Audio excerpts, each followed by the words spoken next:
Tudo se inicia com o caos, o vazio primitivo e escuro que precede toda a existência. Dele, surge Gaia, a Terra, e outros seres divinos primordiais, Eros, atração amorosa, Tártaro, escuridão primeva, e Éribo.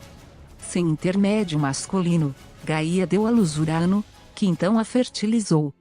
Dessa união entre Gaia e Urano, nasceram primeiramente os titãs, 6 homens e 6 mulheres, Oceano, Céus, Crio, Hiperion, Jápeto, Teia, Mitologia, Erreia, Temis como Mnemosine, Febe, Tétis e Cronos, e logo os ciclopes de um só olho e os hecatonquírios, ou sintimanos. Contudo, Urano, embora tenha gerado estas divindades poderosas, não as permitiu de sair do interior de Gaia e elas permaneceram obedientes ao pai. Somente o Cronos, o mais jovem, de pensamentos tortuosos e o mais terrível dos filhos, castrou seu pai Travição com uma foice produzida das entranhas da mãe Gaia Travição e lançou seus genitais no mar, libertando, assim, todos os irmãos presos no interior da mãe. A situação final foi que Urano não procriou novamente, mas o esperma que caiu de seus genitais cortados produziu a deusa Afrodite, saída de uma espuma da água, ao mesmo tempo que o sangue de sua ferida gerou as ninfas Méliades, as Iríneas e os gigantes, quando atingiu a terra. Sem a interferência do pai, Cronos tornou-se o rei dos titãs com sua irmã e esposa Reia como cônjuge e os outros titãs como sua corte. Quando Cronos tomou o lugar de Urano, tornou-se tão perverso quanto o pai.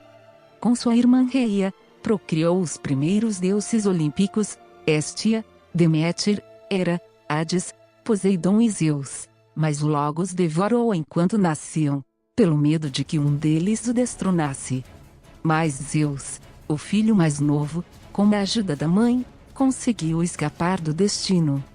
A mãe pegou uma pedra, enrolou-a em um tecido e deu a Cronos, que comeu-a, pensando que fosse Zeus. O filho travou uma guerra contra seu progenitor, cujo vencedor ganharia o trono dos deuses. Ao final, com a força do Cíclopes Travição a quem libertou do Tártaro Travição Zeus venceu e condenou Cronos e os outros titãs na prisão do Tártaro, depois de obrigar o pai a vomitar seus irmãos. Para a mitologia clássica, depois dessa destituição dos titãs, um novo panteão de deuses e deusas surgiu. Entre os principais deuses gregos estavam os olímpicos, Travição cuja limitação de seu número para 12 parece ter sido uma ideia moderna, e não antiga, que residiam no Olimpo abaixo dos olhos de Zeus. A maioria dos deuses foram associados a aspectos específicos de suas vidas. Afrodite, por exemplo, era deusa do amor e da beleza, Ares era deus da guerra, Hades o deus da morte e do inferno, e Atena a deusa da sabedoria, guerra e da coragem. Certos deuses, como Apolô, deus do sol, e Dioniso, deus da festa e do vinho, apresentam personalidades complexas e mais de uma função, enquanto outros, como Hestia e Hélio, revelam pequenas personificações. Os templos gregos mais impressionantes tendiam a estar dedicados a um número limitado de deuses, que foram o centro de grandes cultos panhelênicos. De maneira interessante, muitas regiões dedicavam seus cultos a deuses menos conhecidos e muitas cidades também honravam os deuses mais conhecidos com ritos locais característicos e lhes associavam mitos desconhecidos em outros lugares. Durante a Era Heróica Travição que veremos na próxima subseção Travição o culto dos heróis, ou semideuses, complementou a dos deuses e ambas as criaturas se fundiram no imaginário da Grécia. Zeus é o deus principal, governante do Monte Olimpo, rei dos deuses e dos homens.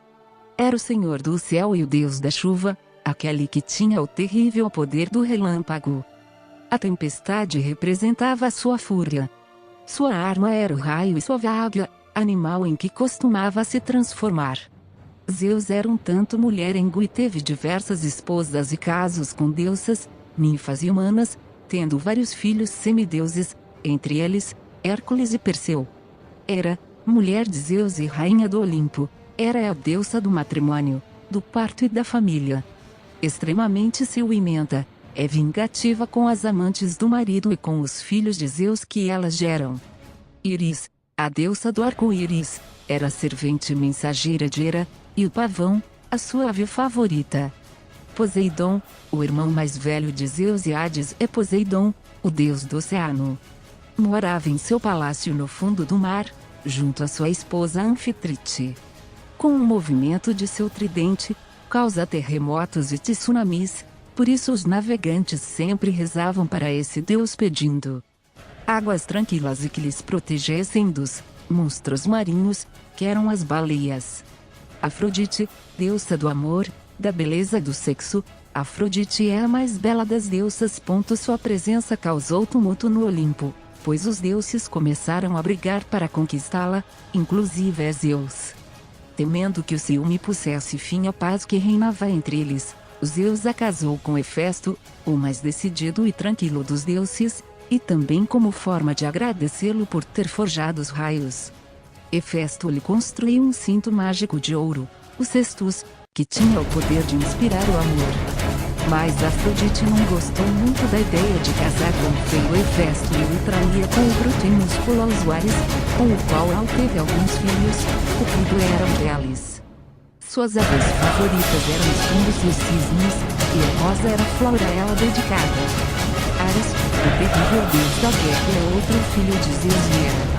Representado como um homem forte e de caráter violento, ele tinha o prazer em apreciar a dor alheia e, no campo de batalha, pode matar um mortal apenas com seu grito de guerra.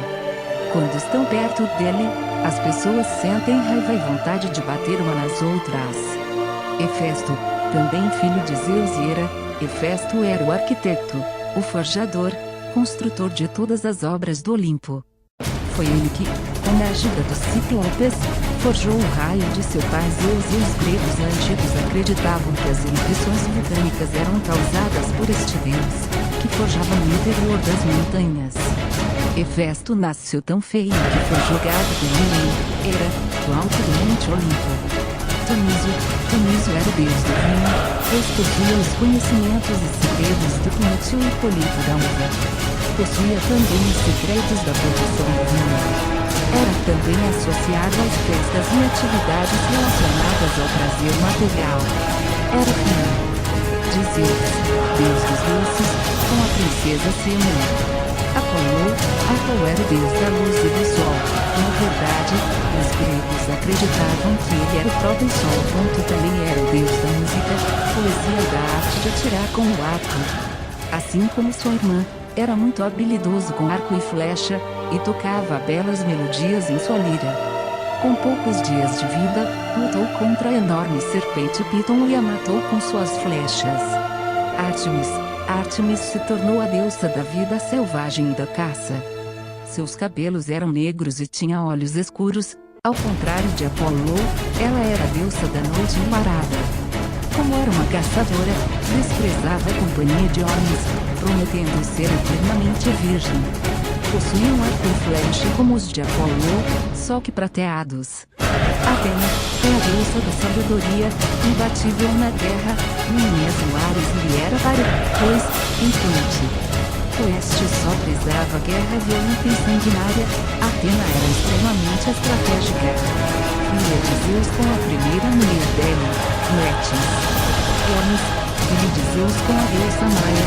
Hermes era esperto e rápido e estava sempre a serviço de Zeus. Ele era o mensageiro dos deuses e também conduzia a alma dos mortos até o submundo de Hades. Protetor dos viajantes, comerciantes, dos ladrões e trapaceiros, em suma, de tudo que requer habilidade e astúcia. Deméter, filha de Cronos e Rhea, era a deusa das plantas, da terra cultivada, das colheitas e das estações do ano. De sua união com seu irmão Zeus nasceu Córique, raptada por Hades, tornou-se Perséfone, a rainha dos mortos. Hades é o deus dos mortos.